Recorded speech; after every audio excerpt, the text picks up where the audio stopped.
जय हिंद दोस्तों, मैं किशन आप सबका स्वागत करता हूं और शुरू करते हैं आज के डिफेंस समाचारों।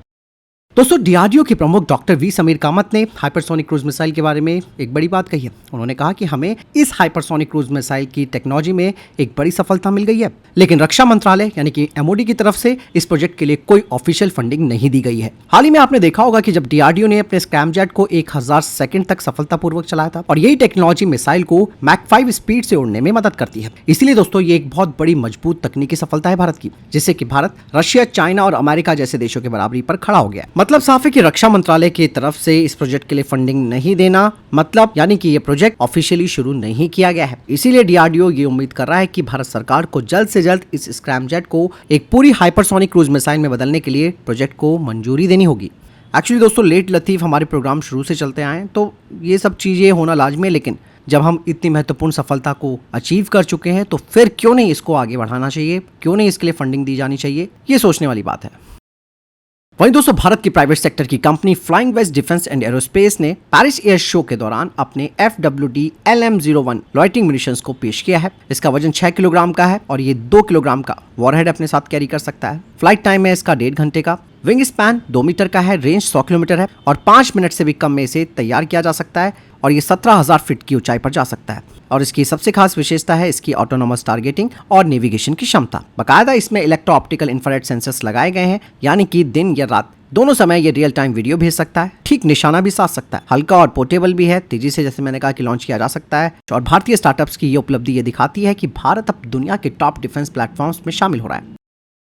वहीं दोस्तों, अग्नि 5 को लेकर एक और बड़ी अपडेट सामने आई है। दरअसल भारत अपनी अग्नि 5 मिसाइल का एक नया कन्वेंशनल वेरिएंट विकसित करना शुरू कर चुका है, जिसमें कि 7.5 टन यानी कि 7.5 टन का भारी वॉरहेड लगा होगा, लेकिन ये बिना परमाणु हथियार की होगी। आपको मालूम ही है कि अग्नि 5 एक इंटरकॉन्टिनेंटल बैलिस्टिक मिसाइल यानी कि ICBM है, रेंज 5000 किलोमीटर से अधिक है और ये परमाणु हमला करने में सक्षम है। और जो बदलाव किए जा रहे हैं अग्नि 5 में, जैसे कि मैंने बताया कि इस नई वेरिएंट में न्यूक्लियर नहीं होगा, लेकिन ये कन्वेंशनल अटैक कर सकती है। हालांकि इसकी रेंज को घटा दिया गया है, मतलब इस नए वेरिएंट की रेंज 2000 से 2500 किलोमीटर तक होगी। ऐसा इसलिए भी है क्योंकि 7.5 टन का वॉरहेड दोस्तों काफी भारी होता है, इसीलिए दोस्तों वजन को भी देखते हुए इसकी रेंज को घटाया गया है। लेकिन इसका बड़ा फायदा भारत को मिलेगा, जिससे कि भारत तेजी से कन्वेंशनल स्ट्राइक कर सकता है।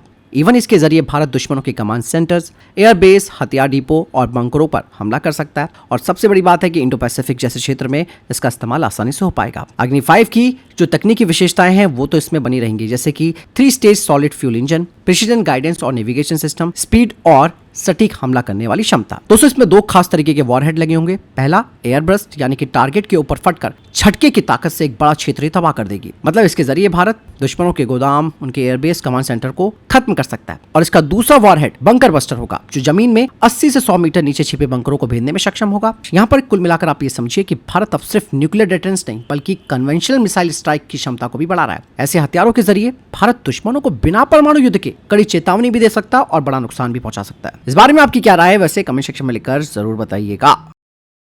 दोस्तों, डीआरडीओ ने Su-30 MKI के पायलटों के लिए एक light weight integrated air crew helmet तैयार किया है और अब इस एयर क्रू हेलमेट को भारत सरकार की तरफ से एक्सपोर्ट करने की मंजूरी दे दी गई है। और इस light weight integrated air crew helmet को डीआरडीओ की लैब और प्राइवेट सेक्टर की कंपनी ने मिलकर बनाया है। इस हेलमेट की काफी खास खूबियां भी हैं, जैसे कि हेलमेट माउंटेड डिस्प्ले सिस्टम यानी कि HMDS। पायलट को हेलमेट पर ही टारगेट और डेटा की जानकारी मिलती है इससे, और इससे दूर से ही टारगेट को लॉक करना भी आसान होता है। इवन इसमें RT सिस्टम भी है, यानी कि रेडियो टेलीफोनी, मतलब हेलमेट में ही कम्युनिकेशन सिस्टम होता है, जिससे पायलट ग्राउंड और दूसरे एयरक्राफ्ट से बिल्कुल क्लियर बातचीत कर सकता है। इवन इसमें डुअल वाइजर सिस्टम लगा हुआ है, जिसका मतलब है कि सूरज की रोशनी और उड़ान के दौरान होने वाले झटकों से आंखों की सुरक्षा होती है। और लंबे मिशन में पायलट को थकान नहीं होती। हेलमेट में एडजस्टेबल पैड्स, एयर कप, चिन स्ट्रैप और इवन नैप पैड भी दिया गया है। और यही नहीं दोस्तों, किसी भी आपातकालीन स्थिति में पायलट की सिर की सुरक्षा भी हेलमेट कर सकता है। और यही वजह है कि अब भारत अपने इस कटिंग एज हेलमेट को दूसरे देशों को एक्सपोर्ट कर रहा है, जिससे कि भारत का डिफेंस एक्सपोर्ट ऑब्वियस सी बातें बढ़ेगा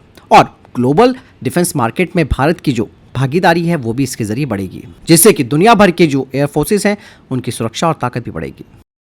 दोस्तों, डीआरडीओ अब अपनी हैवी वेट टॉर्पीडोज को नई टेक्नोलॉजी से लैस करने की योजना बना रहा है और इन टॉर्पीडोज में 2 खास तकनीकों का इस्तेमाल किया जा रहा है। पहला BLDC मोटर डिजाइन यानी कि ब्रशलेस डीसी मोटर और दूसरा है एडवांस नैनो मटेरियल्स। और ये जो हैवीवेट टॉर्पीडोस होते हैं ये पानी के अंदर चलने वाले हथियार हैं जो कि दुश्मनों की पनडुब्बियों और इवन जहाजों को नीचे से मार गिराते हैं। ये टॉर्पीडो बड़े, भारी और काफी खतरनाक होते हैं, जैसे कि फॉर एग्जांपल वर्णास्त्र को आप देख सकते हैं। यहाँ पर दोस्तों ये जो BLDC यानी कि ब्रशलेस डीसी मोटर है, ये एक ऐसी मोटर है जिसमें किसी भी तरीके का ब्रश नहीं होता, जिसकी वजह से ये ज्यादा शांत रहती हैं, पावरफुल होती हैं और लंबे समय तक बिना खराब हुए चल सकती हैं। इसके जरिए टॉर्पीडो दुश्मन के सोनार से छिपकर हमला भी कर सकती है। दूसरा जो मैंने आपको बताया कि इसमें एडवांस्ड नैनो मटेरियल्स का इस्तेमाल किया जा रहा है, मतलब ये जो नैनो मटेरियल्स होते हैं वो काफी हल्के, मजबूत और टिकाऊ होते हैं, जिससे कि टॉर्पीडो का वेट भी कम होगा, रफ्तार बढ़ेगी, मारक क्षमता बढ़ेगी और वो गहराई में और ज्यादा समय तक रह सकेगा। इवन DRDO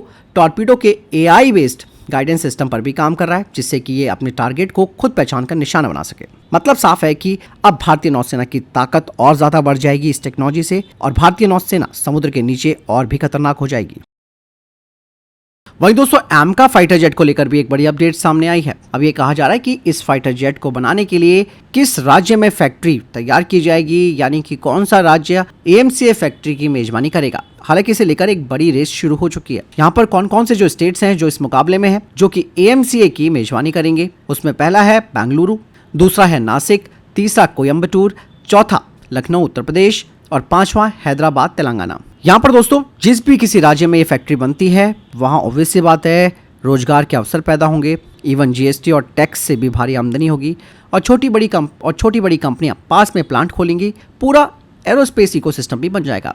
हालांकि यहाँ पर कहा जा रहा है कि नासिक में मौजूद जो HAL का प्लांट है उसे अपग्रेड करने से बड़ी बचत हो सकती है, लेकिन लखनऊ, कोयम्बटूर और हैदराबाद जैसी जो नई जगह हैं वहाँ पर स्केलेबिलिटी और भविष्य के लिए बेहतर इंफ्रास्ट्रक्चर बन सकता है, जिससे कि अधिक संख्या में AMCA का डेवलपमेंट किया जा सकता है। हालांकि फैसला अगले कुछ सालों में लिया जा सकता है कि AMCA को बनाने के लिए कौन सा राज्य फैक्ट्री की मेजबानी करेगा, क्योंकि दोस्तों HAL और प्राइवेट सेक्टर का जो कंसोर्टियम है वो ये तय करेगा कि कहां पर लागत कम, काम आसान और एक बेहतर फ्यूचर हो सके।